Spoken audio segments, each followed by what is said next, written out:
learning more about them and their natural behaviors. We hope this orca encounter will help you better understand these magnificent creatures and all that they represent.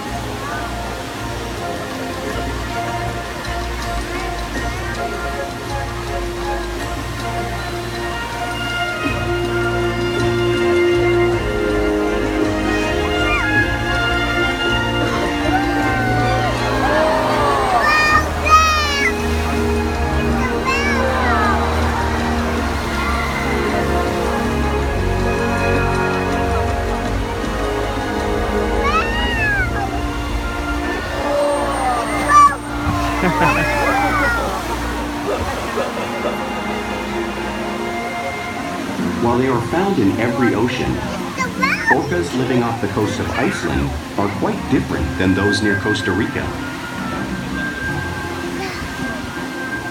In fact, there are at least 10 types or ecotypes of killer whales. An ecotype describes the differences between killer whale size, physical form, prey, social structure, and habitat. As you can see, the differences are subtle, but noticeable when compared side by side. Orcas are adapted perfectly to their environments. And even the whale's black and white coloration has a purpose. It camouflages the outline of their bodies in the water, making it easier for them to surprise and catch their prey.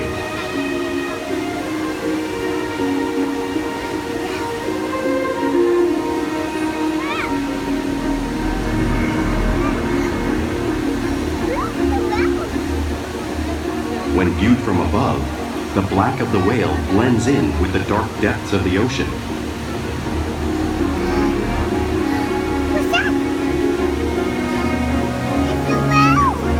When viewed from below, the orca's white bellies match the brighter surface of the water, blending with the light above, giving them the perfect camouflage.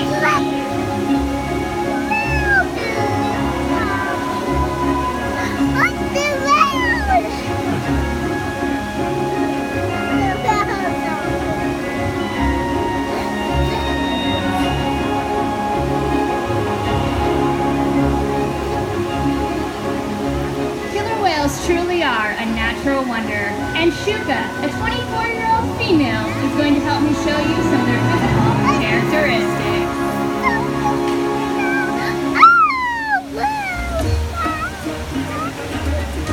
Their blowhole is perfectly designed for catching a quick breath at the surface. Even the location of her eyes works to her advantage. It looks like they're in that white patch, but that's a visual distraction. They're actually located just in front, camouflaged from thrashing prey. The fin on top of the back is called the dorsal fin. The dorsal fin helps stabilize the whales as they swim and helps regulate their body temperatures. The flippers on either side of their bodies are pectoral flippers. The pectoral flippers have 5 bony ditches inside them, just like the human hand, and they are used primarily for steering and stopping.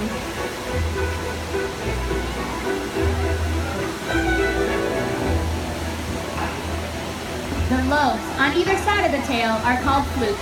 The tail flukes are the killer whale's engine, propelling them to speeds of up to 28 miles per hour.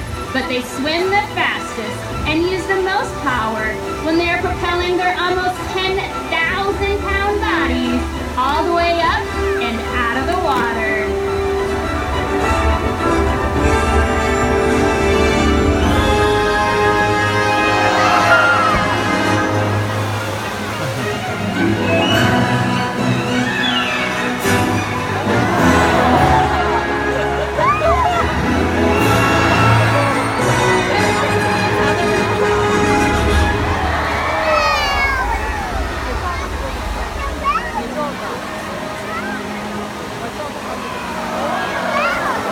Killer whales are highly social animals with a well-defined social structure. An orca pod is always led by a female. Though just half the size of her male counterpart, she is in charge. It's all about attitude, not size. Because they live and work as a group, orcas need to communicate with sounds and body language. Orcas use clicks for echolocation or navigation.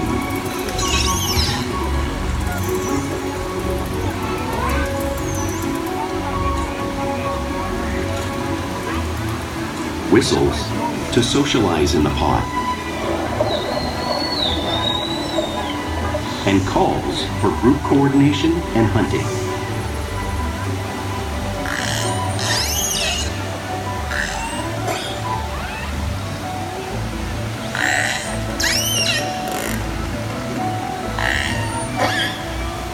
Vocal development studies here at SeaWorld show that early on, calves learn vocalization from their mothers.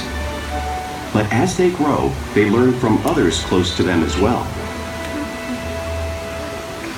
This is a bottlenose dolphin call that Shuka learned and even taught other killer whales here at SeaWorld.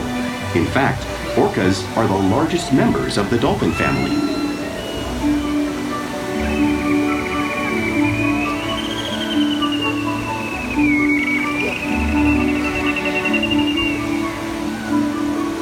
Whales here and in the wild use vocalization to communicate all the time. Like all animals, killer whales use body language as part of their communication. A peck slap is used to show dominance or to get noticed. For example, a mother may use a pectoral slap to get the attention of her calf.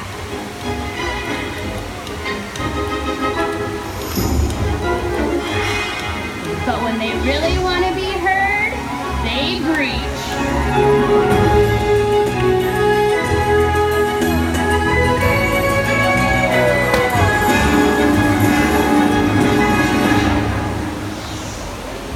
Spy hopping is another form of communication killer whales use in the wild.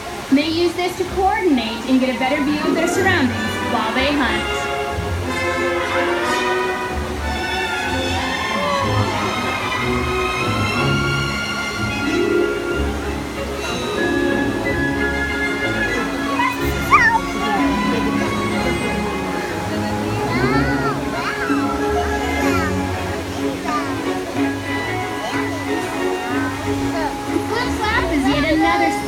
Communication killer whales use in the wild.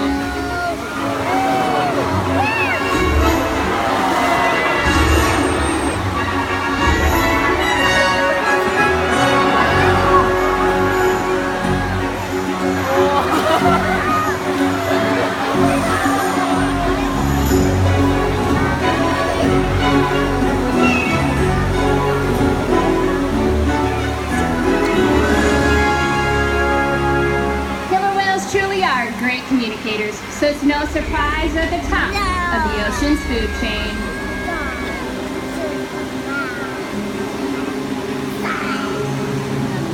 Killer whales work together to rear their young, protect their pod, and most importantly, pursue and catch their prey. Every day they cooperate to survive in the wild oceans of the world. The orca's hunting techniques are as varied as the whales themselves. Norwegian killer whales will circle herring, herding them together. The whales use sounds to coordinate with each other and to disorient the herring. With the fish confused and contained, the whales stun them with their powerful tail flukes, making for an easy meal.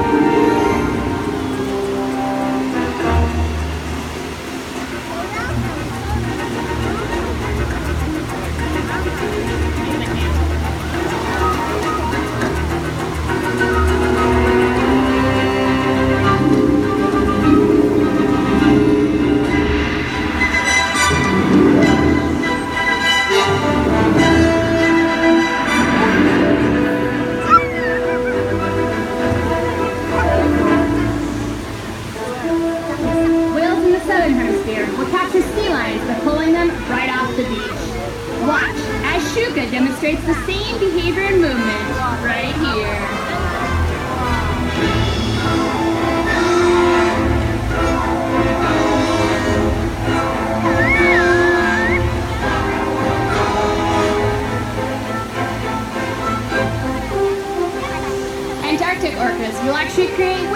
washing over ice floes, knocking seals into the water.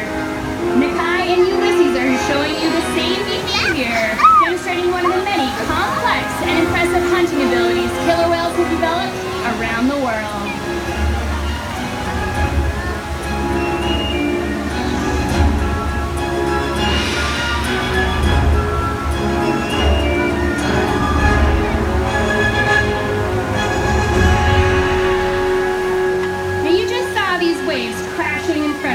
But you can't truly imagine how much water is displaced unless you experience it firsthand. Luckily, we have our friend who has volunteered to show us and help you guys understand the power of the wave created by the whale. All right, Monster, come on down. Watch your step. You're going to get a little wet coming on in here. Perfect. Go ahead and have a seat. Good choice in the poncho, too. It is nice, warm, 55-degree water for you. All right, it looks like Nakai is coming on over, so stay put and hold on tight.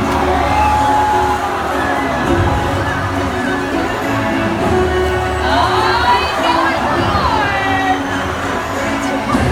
Great job! You held on. You did awesome. Thank you so much for helping show us the power of the whale tail.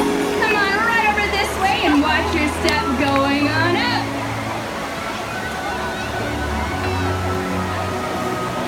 Now, because killer whales are found in all parts of the world, it's no surprise they eat all different types of prey, including other whales. The blue whale on the screen is the largest animal on Earth. It is 5 times longer and 50 times heavier than the kai. So how does a whale Nakai size eat a blue whale? It's possible because they are the ultimate team players.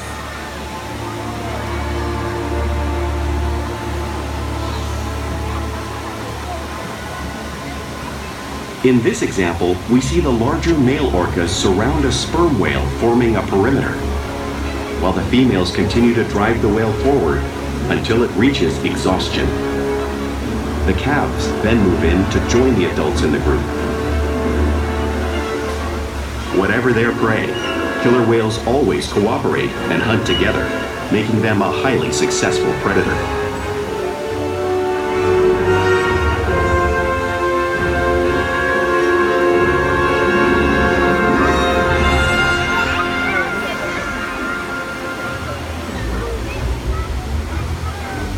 Is an important part of everyday life for killer whales in the wild. It's how they teach their young to hunt and practice their skills as they grow. Killer whales are always interacting and showing their playful side, both in the wild and here at SeaWorld.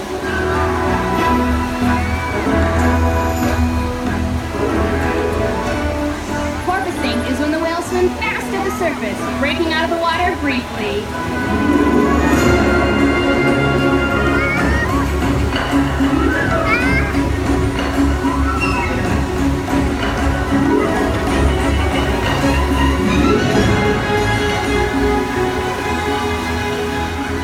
You'll see them do this while catching a ride in the wake of a boat or when surfing in a wave.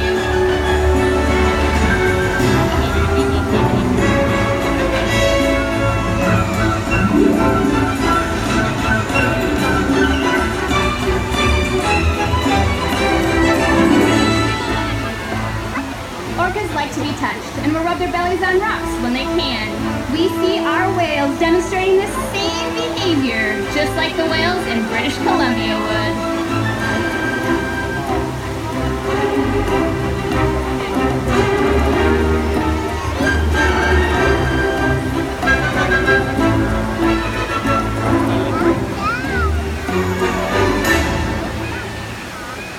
You'll see whales imitating each other in the wild. We see it here at SeaWorld all the time. The orcas are always mimicking and learning from each other.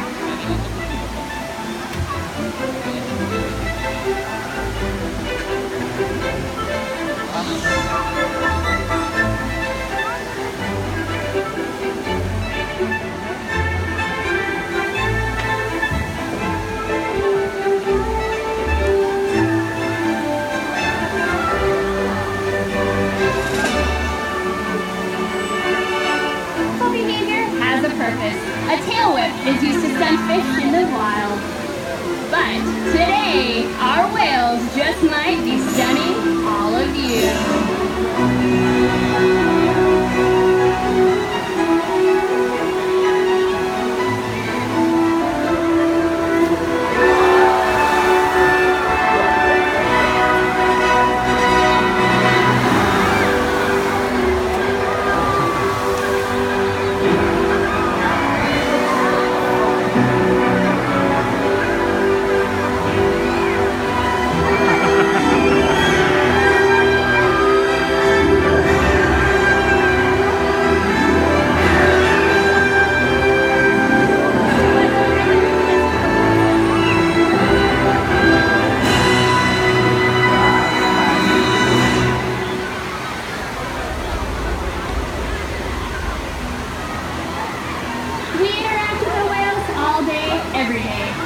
To share a trusted relationship, provide optimal healthcare, research, and quality of life. Our whales take an active role in their own health and well-being. All of our whales are trained to roll over, and offer their tail flukes to their behaviorists. Our veterinarians can come out and draw a blood sample from the vein that runs right at the top of the dorsal of the tail flukes, so we can check their health. They'll also slide out onto a scale. We weigh the whales once a week to make sure that the calves are growing properly and the adults are staying healthy.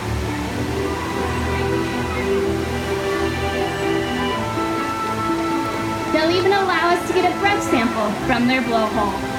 All of this is possible because of the trusted relationship that we built with the whales day after day here at SeaWorld.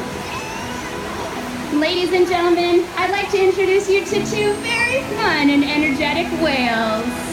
We have first up is Kalia, 12-year-old mother to the one on her left, Amaya. Amaya is our youngest whale at 3 years old. They both have a very fun-loving, energetic, and they love to learn personality. Now, they have participated in a variety of research projects that have helped their counterparts out in the wild. We challenge the whales every day to learn new things, to engage and stimulate their minds. Diet, exercise, and of course play help keep our whales in great shape. The whales here at SeaWorld have helped killer whales in the wild by participating in many research studies. One ongoing study monitors the whale's heart rate and breathing to understand how marine noise pollution from ship engines and other sources affect wild populations. In another study, scientists from NOAA, the National Oceanic and Atmospheric Administration, took measurements of the killer whales living here, including pregnant whales. By comparing these measurements with drone footage of killer whales in the wild, scientists are able to monitor the wild population's nutritional and reproductive states. Other research has been done here at SeaWorld on the mother whale's milk composition. This research will help create an effective model to understand how toxins in the ocean impact wild killer whales and their milk supply. What we learn from the whales in our care every day is actively helping whales in the wild survive. And just by being here today, you've supported our rescue, research, and conservation efforts all around the world. If we work together, like the killer whale, we can protect the future of the Orca and this beautiful planet that we all share.